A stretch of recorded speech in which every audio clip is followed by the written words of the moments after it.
मी doctor Vijaya Thackeray Nandurkar. आपल्या सर्वांना माझा नमस्कार. आपल्या सर्वांचं माझं हेल्थ एज्युकेशन सिरीजमध्ये खूप स्वागत आहे. आज आपण चर्चा करणार आहोत परत एक आरोग्याची समस्या, एक हेल्थ समस्या, दॅट इज क्लोएझमा, मेलॅझमा किंवा आपण त्याला वांग आणि झाय्या म्हणू शकतो. ही एक अशी समस्या आहे ज्याच्यामुळे सध्या अनेक पेशंट हे त्रस्त आहेत आणि आमच्याकडे येणारे जे क्लोएझमाचे वांगचे पेशंट असतात याच्यामध्ये 90% ह्या महिला असतात, फिमेल पेशंट असतात. जवळपास 10% हे मेल पेशंट असतात, परंतु हे मोस्ट कॉमन फिमेल्समध्ये आहे. आणि जवळपास आपण पूर्ण जगभराचा जर विचार केला तर जवळपास 20 ते 40% महिला या क्लोएझमाने सध्या ग्रासित आहेत. म्हणजे 20 ते 40% महिलांना या समस्याला सामोरे जावं लागत आहे, वांग किंवा क्लोएझमा किंवा मेलॅझमा म्हणू शकतो आपण त्याला. तर याचे काय कारणं आहेत आणि याचे कोणते प्रकार आहेत आणि याच्यावर आपण काय ट्रीटमेंट घेतलं पाहिजे याच्याबद्दल आज आपण चर्चा करणार आहोत. मेलॅझमा किंवा वांग हा असा प्रॉब्लेम आहे, याचं सगळ्यात मूळ जे कारण आहे ते आहे तुमच्या शरीरात असणारं हार्मोनल इम्बॅलन्स. पण हे कशामुळे होते, मेलॅझमा म्हणजे काय हे आपण सर्वप्रथम जाणून घेऊया. की आपली जी त्वचा असते, स्किनच्या आपल्या 2 लेयर असतात, एपिडर्मिस आणि डर्मिस. ठीक आहे. तर आपल्या त्वचेमध्ये पेशी असतात, ज्या सेल्स असतात. तर आपल्या त्वचेला रंग ज्याच्यामुळे येतो, जसा सावळा रंग आहे, कोणी गोरा आहे, ठीक आहे, कोणी जास्त सावळा आहे. तर आपल्या त्वचेला रंग देण्याचं काम आपल्या त्या त्वचेमधील जे सेल्स असतात त्याला मेलॅनोसाइट्स म्हणतात. ह्या मेलॅनोसाइट्स मेलॅनिन नावाचं पिगमेंट तिथं तयार करतं, ज्याच्यामुळे आपल्या त्वचेला हा कलर जो येतो, डार्क कलर किती डार्क असायला पाहिजे हे त्याच्यावर डिपेंड असते. परंतु काही केसेसमध्ये असं होते की एखाद्या पर्टिक्युलर पार्टवर, जसं मेलॅझमा वांग हे मोस्ट कॉमन जे त्याचं साईट आहे, कुठे जास्त दिसतं हे गालावर या भागामध्ये, म्हणजे डोळ्यांच्या खाली, नाकावरती, एकदम टिप ऑफ द नोजला, तुमच्या भोयांच्या वरती, परत तुमच्या अपर लिपच्या या भागामध्ये. ठीक आहे. हे मोस्ट कॉमन साईट आहे जिथे वांग तयार होते. तर म्हणजे या पर्टिक्युलर भागामध्ये मेलॅनोसाइट्स जास्त मेलॅनिन सिक्रेट करतात आणि ते एका जागी डिपॉझिट होतात, म्हणजे ते साचतं आणि त्याच्यामुळे एक ब्राउनिश किंवा ग्रेइश किंवा ब्लॅकिश स्पॉट तिथे तयार होतो. तर हा कधीही कोणत्याही एजमध्ये होऊ शकतो, परंतु मोस्ट कॉमनली हे आफ्टर 35-40 एजमध्ये जास्त दिसतं. परंतु हे केव्हाही कोणत्याही एजमध्ये होऊ शकते. म्हणजे आता लक्षात आलं का, मेलॅनोसाइट्स मेलॅनिन पिगमेंट हे जास्त प्रमाणात तयार करतात, म्हणजे त्याला हायपर पिगमेंटेशन हे आपण म्हणू शकतो. म्हणजे पिगमेंट तयार करण्याची जी प्रक्रिया आहे याच्यामध्ये खूप जास्त वाढून एका जागी ते डिपॉझिट होते. पण मोस्टली ते हातापायावर न होता ते तुमच्या फेसवर जास्त होते. त्याच्यातही तुमच्या गालावरती, तुमच्या भोयांच्या वरती, तुमच्या अपर लिपवर आणि नाकावरती, किंवा कधीकधी बटरफ्लाय लाईक त्याचे ॲपिअरन्स राहते, म्हणजे इथून असा पूर्ण बटरफ्लायसारखं. तर त्याला आपण वांग किंवा मेलॅझमा म्हणू शकतो. ठीक आहे.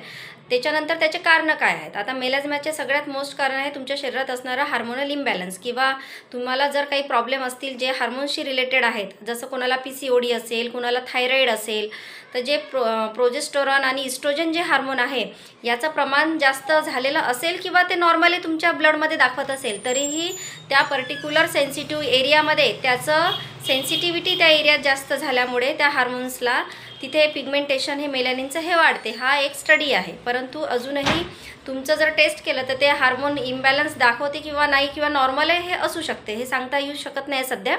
परंतु हार्मोनल इम्बॅलन्स हे खूप महत्त्वाचं कारण आहे. जर कोणी ओरल कॉन्ट्रासेप्टिव्ह पिल्स घेत असेल, जसं गर्भनिरोधक गोळ्या घेत असेल, किंवा कोणाला जर PCODचा प्रॉब्लेम असेल, जसं पॉलिसिस्टिक ओव्हरियन डिसीज, याच्यामध्ये डॉक्टर्स जेव्हा ट्रीटमेंट देतात तर या ट्रीटमेंटमध्ये सुद्धा हार्मोनल पिल्स ह्या द्यावं लागतात किंवा हार्मोनल ट्रीटमेंट ही द्यावं लागते. मग त्या हार्मोन्सच्या एक्सेसमुळे सुद्धा तुमच्या चेहऱ्यावर वांग येऊ शकतात. ठीक आहे. किंवा ज्यांना प्रेग्नन्सीमध्ये जे हार्मोनल चेंजेस होतात, इस्ट्रोजन, प्रोजेस्टेरॉन याचं जे लेवल आहे हे थोडंसं हाय होऊन जाते प्रेग्नन्सीमध्ये. तर पुष्कळ जणांना प्रेग्नन्सीमध्येच फक्त वांग तयार होतात, त्याच्या आधी काहीच नसतात. असेही पेशंट अनेक येतात की आम्हाला याच्या आधी काहीच नव्हतं मॅडम, आणि आता प्रेग्नन्सीमध्ये हे तयार झालं किंवा डिलिव्हरीच्या पिरियडमध्ये हे तयार झाले आहेत. तर खूप कमी केसेसमध्ये ते ॲटोमॅटिक चाललं जातं आफ्टर डिलिव्हरी, परंतु काही केसेसमध्ये ते ॲज इट इज तसंच राहते. तुम्हाला जर थायरॉईड असेल तर त्याच्यामुळे ते येऊ शकते. जर तुम्हाला मेन्स्ट्रुअल काही प्रॉब्लेम असेल तर त्याच्यामुळे होऊ शकते. सगळ्यात दुसरं मेन कारण आहे जेनेटिक. म्हणजे पुष्कळ वेळा याच्यामध्ये अनुवांशिकताही दिसते. जर तुमच्या पिढीमध्ये पुष्कळ पेशंट सांगतात की माझ्या आजीला होतं किंवा माझ्या आईला पण होतं, तर अशा केसेसमध्ये अनुवांशिकताही काही प्रमाणामध्ये असते. आणि तिसरं महत्त्वाचं कारण आहे म्हणजे सन एक्सपोजर. जर तुमचं सन एक्सपोजर म्हणा किंवा कुठलंही कॉस्मेटिक्सचा ओव्हर यूज तुम्ही जर करत असाल आणि तुमची ती जेवढ्या भागामध्ये तुमच्या त्वचेला ते कॉस्मेटिक म्हणा किंवा उन्हाची हीट म्हणा ही तिथे इरिटेट करत असेल, तर ज्या भागाला ते इरिटेट करते तिथचे सेल्स हे ॲक्टिवेट होतात जास्त, आणि तुमच्या स्किनला प्रोटेक्ट करण्यासाठी तिथे मेलॅनिन जास्त प्रमाणात तयार होते आणि ते हायपर पिगमेंटेशन तिथे तयार होतं. तर उन्हाची पण तुम्हाला त्या रेजमुळे पण होऊ शकतं. तुमच्या मोबाईलच्या स्क्रीनमुळे सुद्धा तुम्हाला तिथे इरिटेशन होऊ शकते. इवन तुम्ही जर गॅस स्टोववर आपण स्वयंपाक करतो किंवा चुल्यावर कोणी स्वयंपाक करते, तर त्याच्या हीटमुळे सुद्धा जर तुमच्या जी स्किनला इरिटेशन होत आहे, तिथे तुमचे ते सेल्स जास्त हायपर ॲक्टिव्ह होतात, स्पेशली फेसवरच, आणि तिथे हायपर पिगमेंटेशन होतं. तर मग हे रेज कोणतेही असू शकतात. तुम्हाला उष्णतेमुळे, गरमीमुळे, बाहेरची हीट असते त्याच्यामुळे, सनरेजमुळे पण होऊ शकते. म्हणून आपल्याला उन्हापासूनही बचाव करणं याच्यामध्ये खूप आवश्यक राहते. आता तिसरा पार्ट आहे ट्रीटमेंटचा, की याच्यामध्ये आपण काय ट्रीटमेंट घ्यायला पाहिजे. आपण अनेक वेळा बघतो, अनेक पेशंट येतात की मॅडम मी खूप औषध घेतली, 6 महिने या डॉक्टरकडे, 3 महिने त्या डॉक्टरकडे, परंतु कितीही तज्ज्ञ डॉक्टरकडे औषध घेतलं तर मला फक्त ते लावेपर्यंत तात्पुरतं कमी होते, परत तसंच होते. तर याच्यामध्ये जे आहे फक्त क्रीम्सनी, एक्सटर्नल ॲप्लिकेशननी फक्त तुमचं जे वरचं लेअर आहे ते हलकंसं फेंट होणार, परंतु तो आतमधून तसंच राहणार. पण त्याचं जे मूळ आहे, तुमचा हार्मोनल इम्बॅलन्स आहे किंवा जेनेटिक कॉज आहे किंवा हीटमुळे आहे, तर तुम्हाला या तिन्ही गोष्टींचा जर आपण विचार केला तर आपल्याला सनपासूनही प्रोटेक्ट करावं लागेल. म्हणजे विथ मेडिसिन्स, पोटातून औषध, जर तुम्ही होमिओपॅथीचं घेत आहात औषध, तर तुम्हाला इंटरनल मेडिसिन घेणं खूप आवश्यक आहे. कारण पोटातून जोपर्यंत तुम्ही औषध घेणार नाही, त्याचा जो मूळ कॉज आहे, तुमचा मेंटल स्ट्रेस आहे, खूप महत्त्वाचं कारण आहे स्ट्रेस, टेन्शन, त्याच्यामुळे सुद्धा होतं. कोणाला इंडायजेशनचा जर प्रॉब्लेम असेल त्याच्यामुळे सुद्धा होऊ शकते. तर तुम्हाला पोटातून जर तुम्ही औषधी बरोबर घ्याल, रेग्युलर थोडं नियमित घ्याल, तर तुमचे हे वांग पूर्णपणे जाऊ शकतात. आणि त्याचे 2 प्रकार असतात. म्हणजे इपिडर्मिस म्हणजे जे वरतीच असतात, वरच्या लेअरलाच तुमच्या जर असले स्किनच्या, म्हणजे हलकेसे असतात ते ब्राउनिश फेंटमध्ये, तर ते इपिडर्मिसला असतात. तर हे अशा प्रकारची जी आहे ते सुरुवात हे लवकर चालले जातात. पण जे तुमच्या आतमधल्या लेअरपर्यंत जर हे जास्त मेलॅनिन सिक्रेट झालं असेल, तर ते डर्मिस लेअरपर्यंत, तर त्याच्यामध्ये थोडासा तुम्हाला वेळ द्यावा लागतो. परंतु सोबत जर तुम्ही योगा जर करत असाल आणि होमिओपॅथिक मेडिसिन जर घेत असाल आणि एक्सटर्नली पण लावायला क्रीम्स आपण देत असतो, परंतु अनेक पेशंट कोणाच्याही सांगण्यावरून काही क्रीम यूज करतात. अनेकशा स्किन लाईटनिंगवाल्या क्रीम येतात ज्याच्यानी तुमची वरची लेअर हलकीशी पातळ होते त्या क्रीम्सनी, किंवा त्या स्टिरॉइड बेस क्रीम असतात, तर ज्याच्यानी तुम्हाला ते लावेपर्यंत खूप चांगलं वाटते की माझे डाग कमी झाले, परंतु त्या उलट स्टिरॉइडच्या बॅड इफेक्ट्सनी म्हणा किंवा त्या क्रीम्सच्या इरिटेशननी परत तिथे काही जणांचं असते की मी क्रीम लावल्यानंतर मला परत जास्त आले, तर ते तात्पुरतं कमी होतं, पण परत काही दिवसांनी तुमची स्किन जेव्हा त्याचे सेल्स त्याला रिॲक्ट करायला सुरुवात करतात त्या इरिटेंटला, तर ते परत जास्त पिगमेंटेशन तिथे तयार होते. तर अशा केसेसमध्ये जर तुम्ही होमिओपॅथिक मेडिसिन घेतलं तर काही साईड इफेक्ट होत नाही.